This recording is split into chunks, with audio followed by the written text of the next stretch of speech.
July 9, 1944. A dirt lane south of Saint-Jean-de-Day, Normandy, 33 days since the beaches, a Sherman tank sits 30 feet from a hedgerow, engine idling, hatches sealed. Continental R975 radial engine, hammering at 150 decibels behind the crew compartment, louder than a jet engine, louder than thought. Inside, 5 men exist in a universe of steel and noise and green light filtering through periscopes. They can hear nothing but their own machine. They can see nothing but walls of vegetation through 4-inch vision slits. The world beyond their armor might as well be another planet. 40 feet to the left, a sergeant crouches in a drainage ditch. 26th Infantry Regiment, 120th Infantry, 30th Division. His name was never recorded. He will not survive this story long enough for anyone to write it down. What matters is what he can see. Second floor, stone farmhouse, left window. An MG-42 has been firing from that position for 90 seconds. Sustained bursts, 1,200 rounds per minute. The gun crew knows exactly what they're doing. They have the lane zeroed. They have the infantry pinned. And they have all the time in the world, because the one weapon that could silence them in 4 seconds, the Sherman tank with its 75mm cannon sitting 30 feet away, has no idea where they are. The sergeant is close enough to the tank to touch it. He might as well be on the moon. He pounds the hull with his fist, steel on steel. The sound disappears into the engine roar. He stands up, exposing himself to the machine gun, and waves both arms. The turret does not move. He throws a clod of Norman dirt at the commander's hatch. The hatch stays shut. Because the last commander who opened his hatch on this road took a sniper round through the forehead 2 hours ago. Because staying buttoned up is how you survive. Because the crew inside that Sherman has been trained correctly that opening the hatch in combat is how you die. The sergeant drops back into the ditch. The machine gun keeps firing. 30 tons of American steel sits 20 yards away, carrying a main gun, 2 machine guns, and 4 men who cannot hear a single word he is saying. Cannot see what he sees. Cannot kill what needs to die. This is the problem that will kill more American tankers and infantrymen in Normandy than any German tank. Not the Panther. Not the 88. Not the Panzerfaust, though all of those are devastating. The thing destroying American combined arms in the summer of 1944 is silence. Here is what you need to understand about American tanks in Normandy. They were not supposed to be alone. The United States Army had built something no other army in the world possessed. The separate tank battalion, not part of an armoured division, not designed for sweeping breakthroughs or deep armoured thrusts into enemy territory. These battalions existed for one purpose only, to serve the infantry. The 743rd Tank Battalion, the 746th, the 748th, dozens of them, 65 by the end of the war. They were, in the Army's own language, the infantry's armour. The idea was elegant. An infantry division hitting a fortified position could call forward a platoon of Shermans. The tanks would blast the strongpoint with high explosive while the infantry manoeuvred around it. Tank firepower plus infantry eyes. Steel plus flesh, each covering the weakness of the other. On paper, it was the most sophisticated infantry-tank cooperation any army had ever designed. The Germans had their panzer divisions, but those were built around the tank. Infantry followed, serving the armour's mission. The British had infantry tanks, but their doctrine kept the 2 branches in separate worlds. Only the Americans had built an entire organizational structure whose sole reason for existence was to serve the riflemen. But there was a problem. The problem was so fundamental, so absurd, so staggeringly obvious in hindsight that when you hear it, you will wonder how an army that could mass produce 50,000 tanks could not fix it before men started dying. The tanks and the infantry could not talk to each other. Not would not, could not. Their radios operated on entirely different frequency bands. The infantry's SCR 300 used FM. The tank's SCR 508 used AM on a completely different set of frequencies. They were as incompatible as a telephone and a flashlight. You could put a tank and an infantry squad in the same field, assign them the same objective, train them together for months, and the moment the shooting started and the hatches came down, they became two separate armies fighting two separate wars in the same 100 yards of Norman dirt. The official solution was the ANVRC-3, a radio set designed to be installed inside the tank and tuned to infantry frequencies. It weighed 34 pounds. It used the same receiver as the infantry's manpack radio, and on paper it was exactly what was needed. In practice, almost none had reached Normandy by July. The ones that did were unreliable. And they solved only half the problem. An infantry officer with a matching radio could talk to the tank, but a rifleman in a ditch could not. Units improvised. Some tried putting the infantry's handy talkie inside the Sherman. The tank's electrical system produced so much interference the radio was useless. Others tried mounting spare tank radios on wooden boards and giving them to infantry company headquarters. These weighed over 30 pounds, required a man to carry them, and were far too scarce to give every infantry platoon its own tank channel. So the default method remained what it had been since the first Sherman rolled off the line in 1942. Yell, wave, hope. In the Bocage, hope was not a tactic. The hedgerows of Normandy were not hedges. That word suggests something you could trim with garden shears. These were earthen walls that had been growing since before America existed. Each field was a box, 60 to 100 yards across, walled on all sides by banks of packed earth 3 to 4 feet thick, topped with centuries of tangled hawthorn and elm and bramble. Some of the hedgerows stood 10 feet tall. They had root systems that went down 6 feet. They were old when Napoleon marched past them. They were indifferent to artillery. A tank entering a Norman field could see the far hedgerow and nothing else. The infantry, spread low in the ditches and undergrowth, could see the things the tank could not. The Panzerfaust team crouching behind the bank, the anti-tank gun dug in at the corner, the machine gun covering the gap, but they could not pass this information to the crew. So the pattern repeated, field after field, day after day. The Sherman pushed through a gap in the hedgerow. The infantry followed. German fire pinned the infantry behind the bank they had just crossed. The tank, now alone in the open field, traversed its turret looking for a target it could not identify. The Panzerfaust team, invisible from inside the tank, moved along the hedgerow to a firing position. The shaped charge hod hit the engine deck from 40 yards. The crew had 3 to 5 seconds before the ammunition cooked off.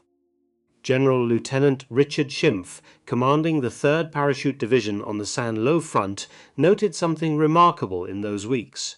His men, many of them young and inexperienced, were rapidly losing their fear of American tanks. They had discovered that a Sherman without its infantry was not a predator, it was prey, and that fact reached the desk of Colonel Stuart Duncan, commanding officer of the 743rd Tank Battalion, sometime in the first week of July 1944.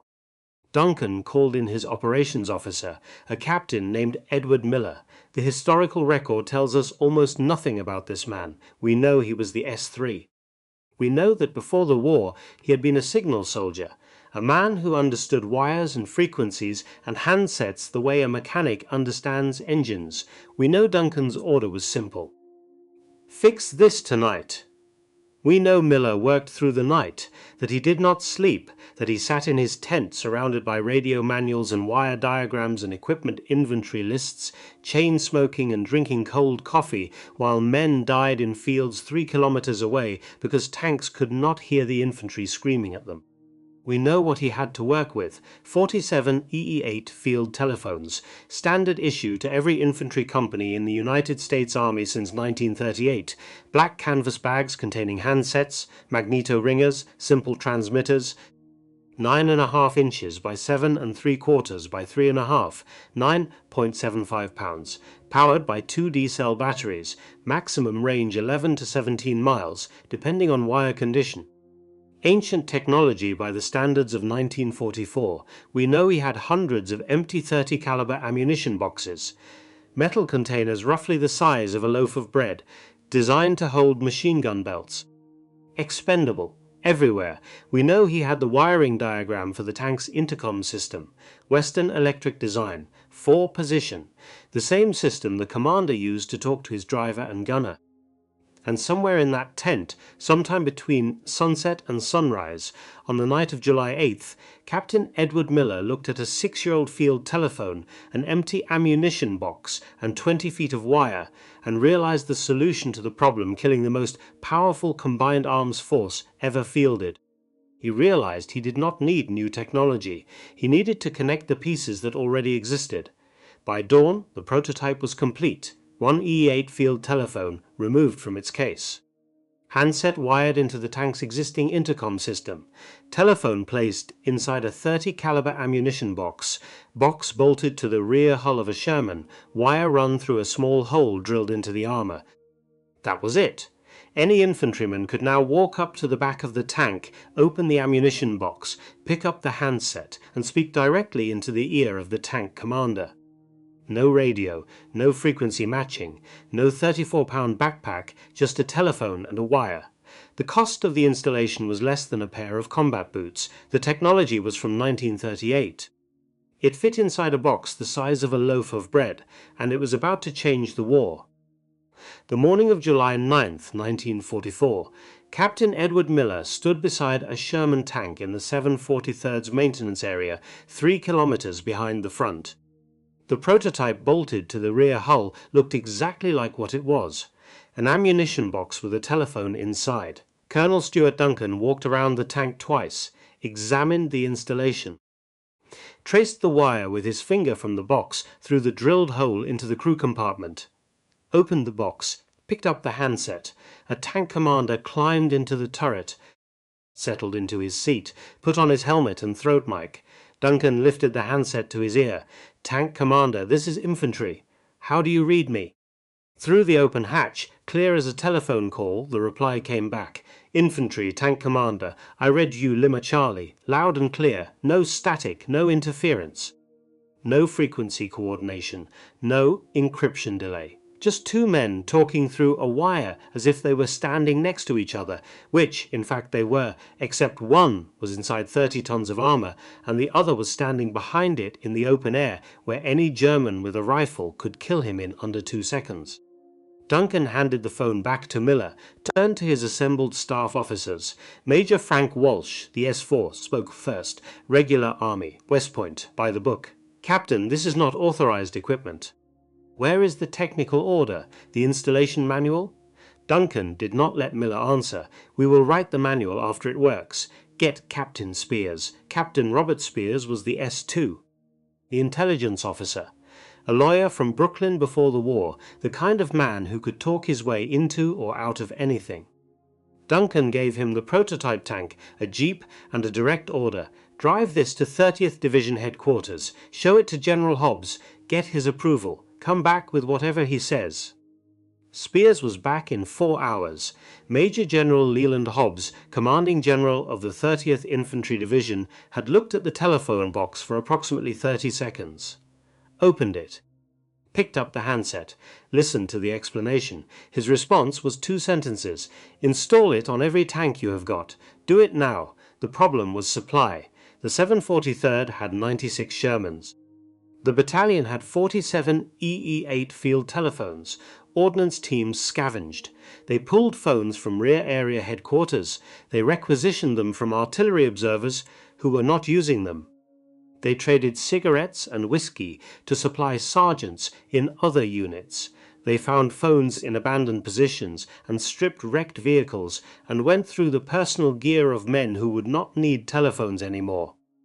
By the evening of July 24th, the night before Operation Cobra, 31 Shermans in the 743rd Tank Battalion carried infantry telephone boxes welded to their rear hulls.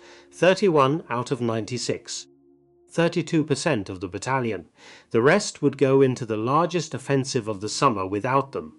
July 25th, 1944. 09:38 hours. The sky over Normandy turned black with aircraft. 1,500 heavy bombers, B-17 Flying Fortresses and B-24 Liberators, flying in formations so dense they blotted out the sun.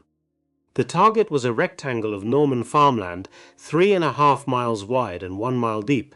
German positions south of the Saint-Lô to Perrier's road. The plan was called carpet bombing.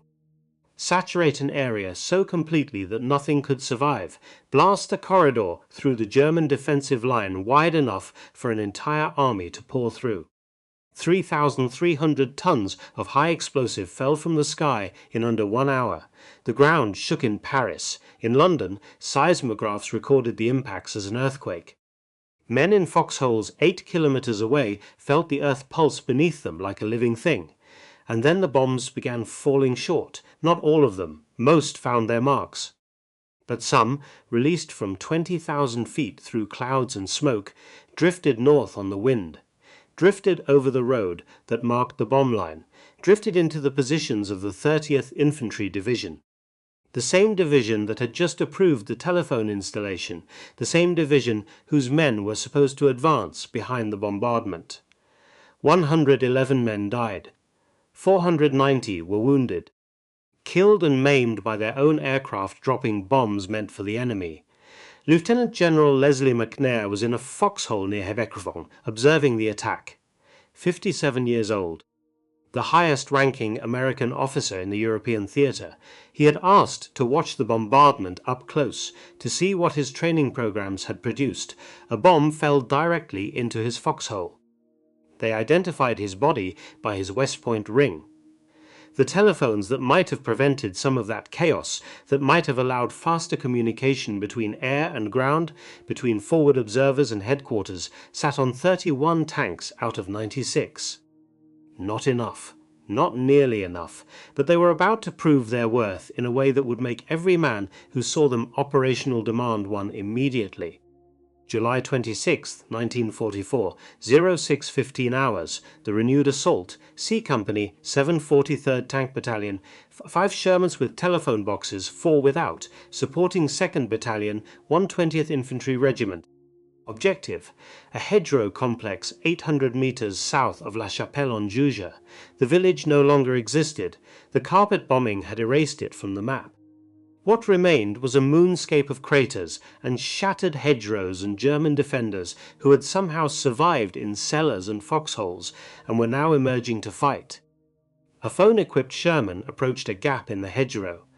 The tank commander, his name lost to history, brought his vehicle to a halt 30 feet short of the opening, engine idling, waiting.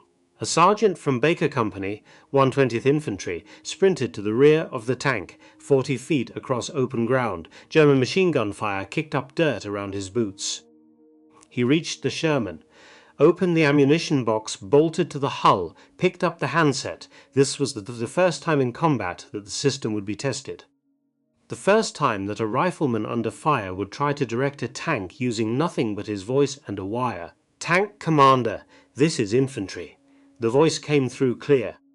No static, no delay. Infantry, tank commander, go ahead. MG42, you're 2 o'clock, base of the hedgerow, 60 yards. See the small oak tree? 3 feet to the left of that. Inside the tank, the commander traversed the turret, found the tree, adjusted left, saw the muzzle flash through his periscope, identified, engaging, the 75 fired, high explosive. The round impacted exactly where the sergeant had called it. The machine gun position disappeared in a fountain of dirt and fire and shattered wood. Elapsed time from the sergeant picking up the phone to the gun falling silent. 4 seconds. Good shot. We are moving through now. The infantry advanced through the gap. The tank followed, turret traversing, covering their movement. No more yelling, no more waving, no more standing in the open hoping the tank crew would see you before the Germans killed you. 06:58. Same field, same engagement. The sergeant on the phone again. At team. You're 10 o'clock. Moving along the hedgerow. 40 yards out. The commander slewed the turret left, picked up the movement. 2 men with a Panzerfaust scuttling along the base of the hedgerow, trying to get into position before the tank spotted them. The coaxial 30 caliber machine gun opened up, 2-second burst. Both men went down. The Panzerfaust round, unfired, lay in the grass 40 yards from the tank. 100 yards to the left, a different story. A Sherman without a phone. Same company, same attack, same German defenders. The tank pushed through a hedgerow gap. The infantry tried to follow but were pinned by machine gun fire. The tank, isolated, traversed its turret, searching for targets. Fired blind into the hedgerow, hoping to suppress something, anything. The Panzerfaust team did not approach from the front. They moved along the hedge line, staying low, using the terrain, got to within 30 yards, unseen, unheard. The shaped charge hit the engine deck at 0702. The Sherman brewed up. Flames shot 20 feet into the air. 2 crew members died in the vehicle, 3 bailed out, 2 of them with burns. Same field, same minute, same enemy. 1 tank had a telephone. 1 did not. The one with the phone survived. The one without burned. By 0730, every tank commander in C Company who did not have a phone box wanted one. By 0800, word was spreading through the battalion. By noon, maintenance crews were pulling EE-8s from every available source and welding ammunition boxes to every Sherman they could get their hands on. Not because someone in Washington ordered it, not because a technical manual said to do it, because the crews had seen it work, because the difference between life and death was a telephone in a box. And no tanker who had watched the phone-equipped Sherman survive and the phoneless Sherman burn was going to roll into combat without one. July 28th through August 3rd. The telephone spread like a virus, not through official channels, not from headquarters down to the line units, laterally, sergeant to sergeant, maintenance crew to maintenance crew. Tanker to tanker, across battalion boundaries, across division boundaries, across corps boundaries. A maintenance sergeant in the 2nd Armoured Division heard about it from a driver in the 3rd Armoured, who had heard about it from a gunner in the 4th who had been there when the first phone-equipped Sherman had killed the machine gun in 4 seconds. They did not wait for authorization. They found E-8s, they found ammunition boxes, they found welding equipment, they installed the phones themselves in field maintenance areas, in assembly areas behind the lines, sometimes at night in between combat operations. By July 31st, an estimated 60% of the Shermans in 1st Army had infantry telephone boxes. No one knows the exact number. There was no central registry, no official count. The installation varied by unit, by individual tank crew preference. Some were welded, some were bolted, some used standard 30 caliber ammunition boxes. Others used 50 caliber cans, or wooden boxes, or whatever they could find that would keep the rain off the telephone. It was crude, it was improvised, it was exactly what the situation required. And it was happening at the same time, in the same way, with the same solution, on the other side of the world. Marine tankers on Saipan were welding telephone boxes to their Shermans in June and July of 1944. They had discovered the same problem. Infantry could not talk to tanks. Radios were incompatible. Men were dying because of a communication gap, and they arrived at the same answer, a field telephone in a box on the back of the tank. Nobody coordinated this. The Marines in the Pacific did not know what Captain Miller was doing in Normandy. Miller did not know what the Marines were doing on Saipan. 2 separate branches of the American military, fighting 2 completely different enemies on opposite sides of the planet, solving the same problem in the same way with the same tool. Not because doctrine required it, because the men on the ground saw what was needed and built it. This is the key point, the thing that made the American military different. The assumption, baked so deeply into the culture that no one had to write it down, that the man closest to the problem was the man most qualified to solve it, and the willingness to let him do it without asking permission first. August 7th, 1944, 0200 hours, Mortain. Adolf Hitler, in his headquarters 1,000 miles away, had issued a direct order: counterattack west, drive to Avranches, cut off Patton's breakout, restore the line.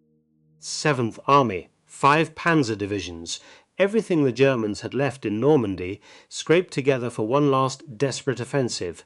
The main effort hit the 30th Infantry Division at Mortain. The same division that had taken the friendly fire on the 25th. The same division that had approved the telephone installation on the 9th. The 743rd Tank Battalion was attached. 96 Shermans, now 71 with telephones, 73.9% equipped. The German attack came in darkness and fog, panzers rolling west, infantry following. The objective was Hill 314, a commanding piece of terrain held by 2nd Battalion, 120th Infantry, 700 men. Surrounded, at first light, 0630, a platoon of Shermans, all phone-equipped, counterattacked toward the hill. They could not see the German positions. The fog was too thick, the terrain was too broken, but the infantry on Hill 3 and 14 could see the German assembly areas. They had a radio link back to battalion, and battalion had a direct line to the tank platoon. What followed was something the German army, for all its tactical sophistication, had never seen before and could not counter. The infantry on the hill called targets to their battalion command post. The command post relayed them to the Sherman platoon. The tanks fired indirect, lobbing 75mm high explosive onto coordinates they could not see. The infantry spotted the fall of shot, adjusted the fire, at 50, right 20, fire for effect. The tanks fired again. The rounds landed on German infantry forming up for an assault. The attack broke before it began. This continued for 8 hours. The Shermans, positioned in defilade, unable to see their targets, fired mission after mission based entirely on infantry calls relayed through the telephone system. The Germans, trying to mass for an attack, found themselves under accurate fire from tanks they could not see and could not locate. By 1400 hours, the German offensive had stalled. By evening, it was broken. The 30th Division held. The line held. The Germans, in grudging respect for the ferocity of the defense, gave the division a nickname, Roosevelt's SS. It was the highest compliment an American unit received from the Wehrmacht in the entire war, and it was made possible, in part, by a telephone in an ammunition box. Late July and August 1944. Somewhere in the rear areas, German forces captured American equipment constantly, knocked out tanks, abandoned vehicles. Intact Shermans whose crews had bailed out and failed to destroy them properly before retreating. German technical intelligence officers examined every piece of captured equipment, measured armor thickness, catalogued ammunition types, tested radios, stripped engines. Everything told them something about how the Americans fought and what they valued. When the first Sherman with an infantry telephone box was examined, the intelligence officer's report reflected genuine confusion. The physical object was simple to understand. A metal container, a telephone handset inside, a wire running through the hull into the crew compartment, spliced into the intercom system. The function was obvious. An infantryman could pick up the phone and talk to the tank commander. What was not obvious, what produced actual bewilderment in the written reports, was why such a device existed. Think about this from the perspective of an officer trained in the German tradition. You are looking at a tank, a weapons platform, commanded by a trained specialist who has spent months learning to read terrain from a turret, to select targets through optics, to coordinate with his platoon leader by radio. And someone has welded a telephone to the back of this vehicle so that any soldier, any rifleman, any private with a pair of hands can pick up the handset and tell the commander what to shoot. In the German military framework, this was incoherent. The Wehrmacht had a system. Communication flowed through the chain of command. A panzer platoon leader received orders from his company commander. His company commander received orders from battalion. Information moved upward. Decisions came downward. Tanks did not take tactical direction from riflemen. Panzer grenadiers, the infantry who fought alongside tanks, had radio-equipped officers. Those officers communicated with tank officers. The system was disciplined. It was hierarchical. It worked. The idea of bypassing that entire structure, of giving the lowest-ranking man on the battlefield a direct line to a 50-ton weapons platform, was not just unusual. It violated every principle of German military organization. The technical intelligence reports noted the device, described its construction, speculated about its purpose, but they could not explain why the Americans had built it. Because explaining it would have required understanding something the German army did not teach. that the man in the ditch with mud on his face and a rifle in his hands might know more about the tactical situation than the tank commander sitting in the turret. That in certain kinds of combat, in certain kinds of terrain, the lowest rank might have the clearest picture, and that trusting that man, empowering him to direct fire from the heaviest weapon on the field, might be not just acceptable but essential. The German army could copy the phone. They had field telephones, they had ammunition boxes, they had welding equipment, but copying it would have required dismantling the relationship between ranks that held their entire military structure together. So they examined it, they photographed it, they wrote reports about it, and they did nothing, because the telephone did not solve a German problem. In their system, the tank did not serve the rifleman served the tank, and that difference, more than any gun or any armor or any tactical doctrine, was about to decide the war. September 1944 through May 1945, the infantry telephone was no longer an innovation, it was standard equipment. Nearly every Sherman in the European theatre carried one, the boxes varied, the installations varied. But the principle remained the same, a wire, a handset, a direct line from the man in the ditch to the man in the turret. The 743rd Tank Battalion fought through France, through Belgium, through the Siegfried Line in October, through the Hurtgen Forest in November, where the trees were so dense that tank infantry coordination meant the difference between survival and annihilation in forests where visibility dropped to 20 yards. Then came December, the 16th, the Ardennes, Hitler's last gamble, 250,000 German troops, 3 armies, dozens of panzer divisions, smashing through the American lines in snow and fog, the Battle of the Bulge. The 743rd was there, fighting around Malmedy, Stoumont, L'Église, facing Kampfgruppe Peiper, the spearhead of the 1st SS Panzer Division, the most dangerous formation the Germans still had. In those frozen woods, in that chaos, the telephone proved its worth again. Infantry spotted German positions through the trees, called them to the tanks. The Shermans engaged targets they could not see, firing on coordinates provided by men on foot who were close enough to the enemy to count the panthers. At Stoumont, infantry warnings gave the Shermans enough advance notice to fire first. Panthers were destroyed before they could ambush the American column, not because the Sherman had better armor or a better gun. Because the Americans had better information flow, because the private in the snow with the handset had a direct line to the 75mm cannon. Peiper's Kampfgruppe was surrounded at L'Église, destroyed, partially because of superior American coordination. Coordination that flowed not from top to bottom, but from bottom to top, from the foxhole to the turret, through a wire and a handset that cost less than a pair of boots. February 1945. The Roer River crossing. March, the Rhine. April, pushing into Germany itself. And on April 13, 1945, a light tank patrol from the 743rd, rolling east toward the Elbe River, discovered a train. Boxcars, dozens of them, sitting motionless on the Magdeburg-Wittenberg line near a town called Farsleben. The doors were open, people were climbing out, skeletal figures in striped rags. Moving slowly, as if they did not believe they were free, as if freedom was a concept their bodies could no longer process. 2,141 prisoners from Bergen-Belsen, being transported deeper into Germany to be murdered before the Allied armies could reach them. The guards had fled when they heard American engines. The tankers of the 743rd secured the train. They used their telephones to coordinate guard positions, to call for medical support, to organize the chaos of liberation. They scrounged food from the surrounding German villages. They carried water. They stood guard while doctors and medics worked through the night. 4 days later, the battalion reached the Elbe, their final stop line. Beyond that river was Soviet territory.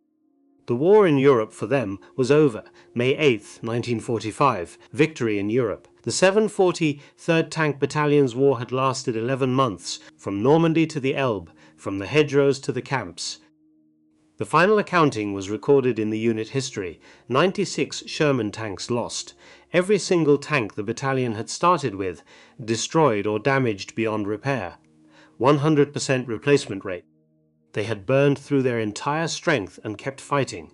141 men killed in action, 22 missing, 316 wounded. Total casualties, 479, equivalent to the battalion's full strength. They had bled through an entire battalion's worth of men and still finished the war operational.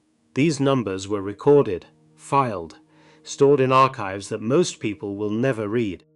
What was not recorded, what does not appear in any official history until decades later, was the name of the man who had solved the problem that saved an unknowable number of those lives.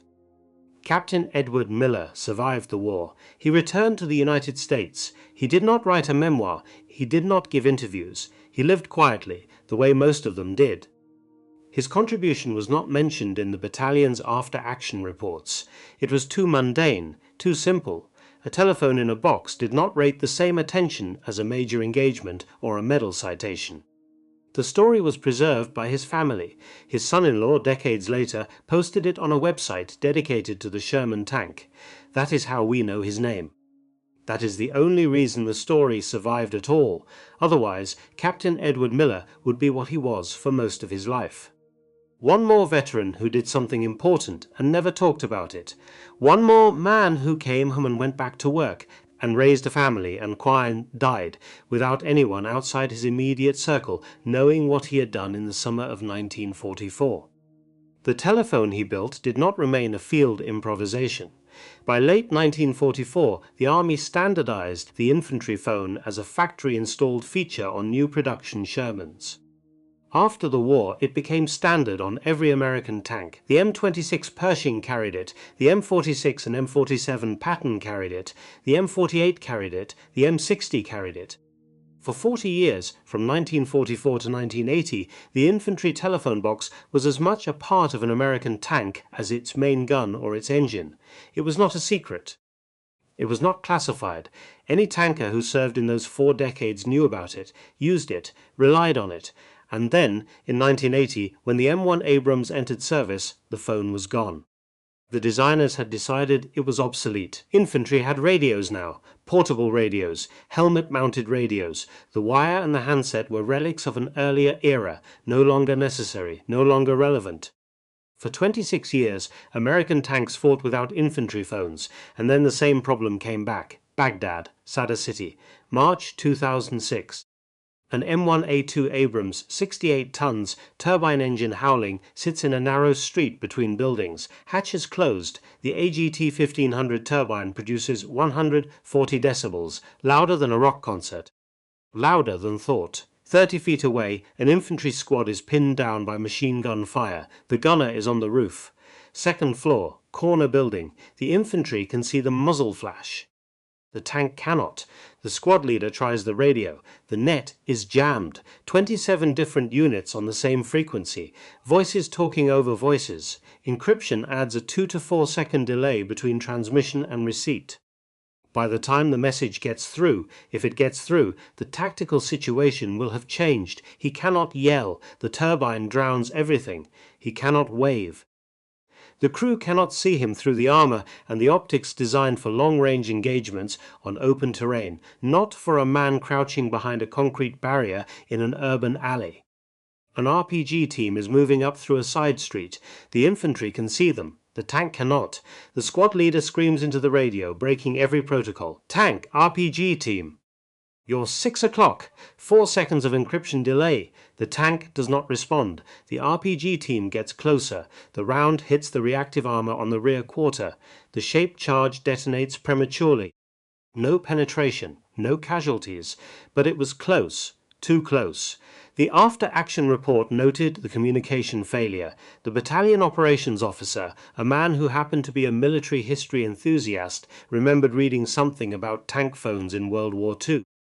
About a problem that had been solved in Normandy with a simple wire and a handset. He submitted a proposal. In 2007, the Army fielded the 2ESC, Tank Urban Survival Kit. A series of modifications to make the Abrams more effective in city fighting, reactive armor, a remote weapons station, a rear view camera, and an infantry telephone mounted on the rear hull, wired into the crew intercom system. Same location as Captain Miller's design from 1944, same principle, same solution. 62 years after a signal officer in Normandy had built the first prototype in one sleepless night, the United States Army independently rediscovered the same answer to the same problem. The phone had been removed in 1980 as obsolete. It returned in 2007 as essential because the problem is timeless. Tanks cannot hear infantry. Infantry cannot talk to tanks. The radios change. The encryption changes, the technology changes, but the fundamental problem remains. And the solution, it turns out, is not more technology. It is a wire and a handset and a direct line from the man who can see the enemy to the man who can kill him. Here is what the Germans could not explain. Not the mechanics, they understood how the phone worked. They could trace the wire, they could see the connection to the intercom. The engineering was simple. What they could not explain was why it existed, because in their system the tank did not serve the rifleman served the tank. Communication flowed downward through the chain of command, from officers to subordinates, from higher headquarters to the line units. The idea that a freighter, a private, the lowest rank in the German army, could pick up a telephone and direct the fire of a Panther tank was not just unusual in their doctrine.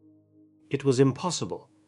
The structure of the Wehrmacht, the relationship between ranks, the entire philosophy of command, prohibited it.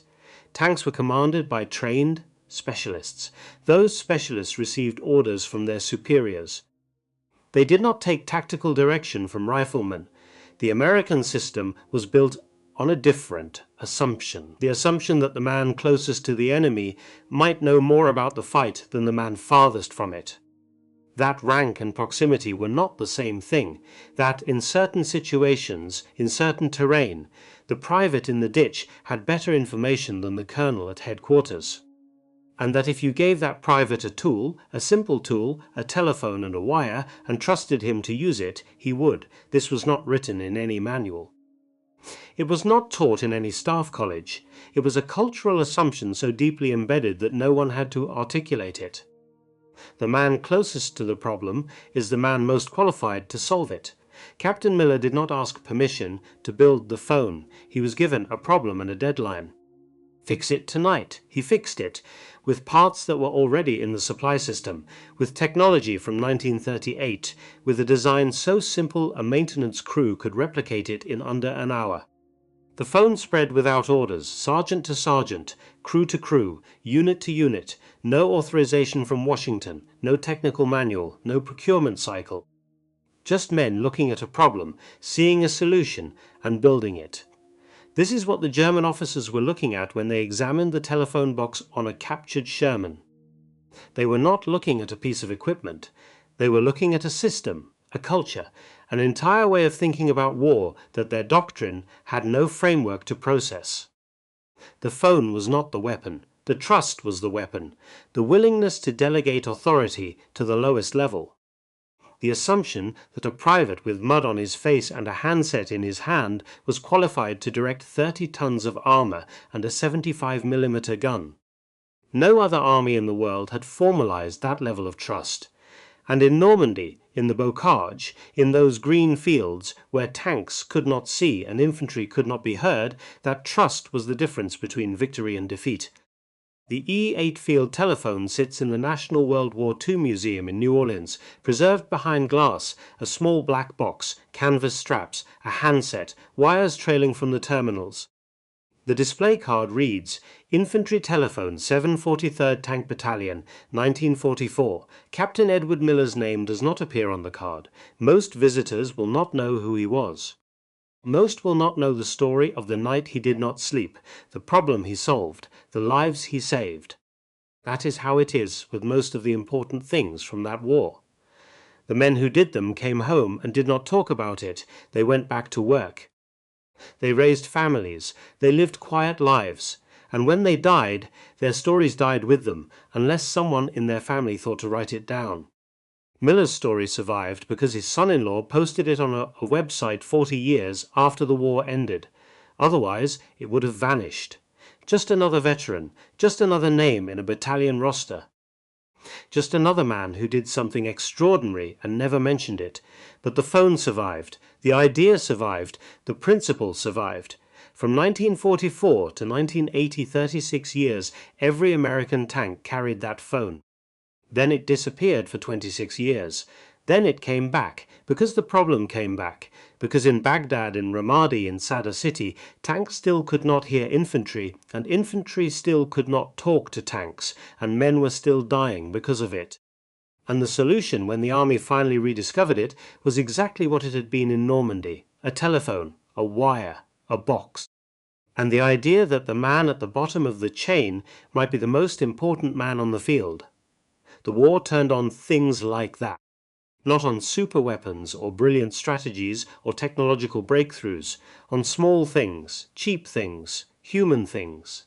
A telephone handset from 1938, mounted in an ammunition box, attached to a tank with a welder's torch and connected with 20 feet of ordinary wire. It cost nothing. It used parts that already existed.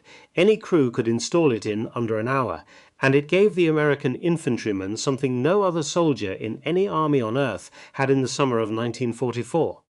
The ability to command the firepower of a tank with his own voice, in real time, from behind cover. That was Captain Edward Miller's gift to the men who fought after him: a wire, a handset, and 40 years of American tankers and infantrymen who survived because a signal officer in Normandy understood that the simplest solution is usually the right one. He did not get a medal. He did not get his name in the history books. He got to go home. He got to live quietly. He got to be one more veteran in a nation full of veterans, carrying a story that mattered more than anyone knew. And 62 years later, when the army needed that same solution again, they built it, the same phone, the same location, the same wire, into the intercom, proving that some problems are timeless. And some solutions are too good to forget, even when you try.